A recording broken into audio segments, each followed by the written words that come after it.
Praise the Lord. எனக்கு அன்பான கர்த்தருடைய ஜனமே, கர்த்தருடைய பிள்ளைகளே, கர்த்தருடைய வார்த்தைகளை கொண்டு உங்களை ஆசீர்வதிக்கிறேன். தேவனாகிய கர்த்தர் நிச்சயமாய் உங்களை ஆசீர்வதிப்பாராக.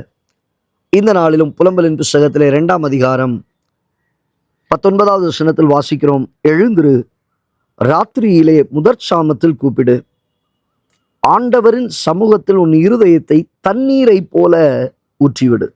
இன்னைக்கு உங்களை பார்த்து ஆண்டவர் சொல்ல, எழுந்திரு, எழுந்திரு, இன்னும் கொஞ்சம் தூங்கட்டும், இன்னும் கொஞ்சம் உறங்கட்டும், கை முடக்கி கொண்டு நித்திரை செய்யட்டும் என்பாயோ, நித்திரை செய்யட்டும் என்பாயோ, உன் தரித்திரம் வழிப்போக்கனை போலும், உன் வறுமை ஆயுதம் அணிந்தவனைப் போலும் வரும். தேவ பிள்ளையே, அதிகாலையில உன்னால எழுந்திருக்க முடியாத சூழ்நிலை இருக்கா? சோம்பேலாய் இருக்கிறதா? சோம்பேறியை போல தூங்குகிறாயா? என்னைக்கோ ஒரு நாளைக்கு டயர்டு, தூங்கிட்டேன், ஓகே. என்னைக்கோ சில நாட்கள் சில வேலையின் நிமித்தமாய் உறக்கம், ஓகே. ஆனா உன் வாழ்க்கை முழுவதுமே உறக்கமும் தூக்கமுமாய் இருக்கா? கொஞ்சம் தூங்கிக்கிறேன், கொஞ்சம் கை முடக்கிக்கிறேன், சின்ன ஒரு நேப் எடுத்துக்கிறேன், சொல்லி சொல்லி சொல்லியே ஜெப வாழ்க்கையை விட்டுட்ட. உன் ஜெப வாழ்க்கையை விட்டுட்ட. அடுத்து என்ன செய்யற? எழுந்த உடனே அவசர அவசரமா பல்ல விளக்கிக்கிட்டு மற்ற காரியங்களை செஞ்சு உலகத்தின் காரியத்தை தேடி ஓடுறதுக்கு ஓடிக்கிட்டே இருக்கிற. வசனம் அழகா சொல்லுது, எழுந்திரு, முதற் சாமத்துல நீ கூப்பிடுப்பா, முதற் சாமத்துல கூப்பிடு. காலையிலேயே ஆண்டவரை எழுந்த உடனே தேடு. ஏன் தேடாதபடிக்கு உன் இருதயம் பின்னோக்கி போயிருக்கு? ஏன் தேடாதபடிக்கு உன் இருதயம் துவண்டு போயிருக்கு? ஆண்டவர் சொல்லுகிறார், வேண்டாம் வேண்டாம், எழுந்து முதல் சாமத்துல என்ன நோக்கி பாரு, முதற் சாமத்துல என்ன நோக்கி பாரு. வெளிநாடுகளிலே கர்த்தருடைய தாசன் ஒருவர், அவர் தேவனோடு கூட உறவாடி கொண்டிருந்தார். அவரை பார்ப்பதற்காக ஒரு பெரிய நபர் வந்து அமர்ந்திருந்தார். அப்ப அவர் அமர்ந்திருந்த நேரத்துல ஏதோ பேசுகிறதான சத்தம் அவருக்கு கேட்டு இருக்கிறது.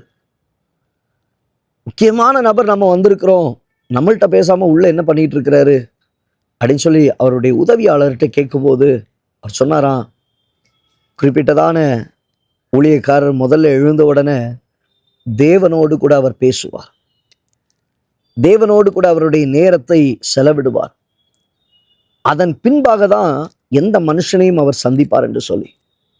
கொஞ்ச நேரத்தில் அவர் வெளியே வந்தார். வெளியே வந்தோன்னு அவர் கேட்டார், என்னை சந்திப்பதற்கு முன்பாக நீங்க அங்க என்ன பேசிக்கிட்டு இருந்தீங்க? சொன்னார், மனிதர்களை சந்திப்பதை விட முதல் தேவனுக்கு முக்கியத்துவத்தை கொடுப்பது மேலானது என்று சொல்லி அவரிடம் தெரிவித்தாராம். அந்த மனிதர் ஆடி போய்விட்டார். தேவ பிள்ளையே, வசனம் சொல்லுகிறது, எழுந்திரு, முதற் சாமத்தில் நீ கூப்பிடு, உன் இருதயத்தை தண்ணீரை போல ஊற்றிடு. உனக்குள்ள என்ன இருக்கோ மலை மலை மலை மலைன்னு தண்ணி கீழே ஊத்தும் வரீங்களா, அது மாதிரி ஊத்திருங்க, ஆண்டவர் சமூகத்துல கொடுத்துருங்க. பாரத்தை நீங்க சுமக்காதீங்க, பாரத்தை உங்க உள்ளத்துல வைக்காதீங்க. வேதனை என்கிற பாரம், சுகவீனம் என்கிற பாரம், பாவம் என்கிற பாரம், வலி என்கிற பாரம், துக்கம் என்கிற பாரம், இந்த பாரங்களை நீங்க சுமந்துட்டு இருக்காதீங்க. இது எல்லாவற்றையும் தண்ணீரை போல தேவ சமூகத்துல ஊற்றிடு. ஊற்றி பாருங்க. ஆண்டவர் அதான் சொல்ல, வருத்தப்பட்டு பாரம் சுமக்கல என்னிடத்துல வாருங்கள், நான் உங்களுக்கு இளைப்பாறுதலை தருவேன். ஆண்டவர் உனக்கு இளைப்பாறுதலை தருவார், சமாதானத்தை தருவார், சமாதானத்தை அவர் கட்டளையிடுவார். ஆமென். எழுந்திரு, முதற் சாமத்துல அவரை நோக்கி கூப்பிடு, இருதயம் இளைப்பாறுதல் அடையட்டும். கர்த்தர் உங்களோடு கூட இருப்பாராக. கண்களை மூடி ஜெபிக்கலாமா? நல்ல தகப்பனே, இந்த வார்த்தைகளை கேட்டோம்டைய பிள்ளைகளுடைய வாழ்க்கையில் எழுந்திருக்கிறதான அனுபவம், இன்னும் கொஞ்சம் தூங்கட்டும், இன்னும் கொஞ்சம் கை முடக்கி கொண்டு நித்திரை செய்யட்டும் என்பாயோ, ஆண்டவரே, தரித்திரத்தின் அனுபவங்கள் வாழ்க்கையில் வந்து விடாதபடிக்கு தெய்வ சமூகத்திலே காத்திருக்கிற ஒரு அனுபவத்தை தருவீராக. இரத்தத்துல வேலி அடைப்பீராக, கிருபையாய் நடத்துவீராக. இயேசுவின் நாமத்தில் பிதாவே, ஆமென். எனக்கு அன்பான தேவ பிள்ளையே, இன்னைக்கு ஆண்டவர்கிட்ட கேளுங்க, முதற் சாமத்துல எழுந்து கூப்பிடத்தக்க அனுபவத்தை தாங்கப்பா. வேதத்தில் சொல்லப்பட்டது போல என் இருதயத்தை தண்ணீரை போல உங்க சமூகத்துல ஊற்றணும், விட்டு கொடுக்கணும், கர்த்தர் ஆளுகை செய்யணும். God bless you. God bless you.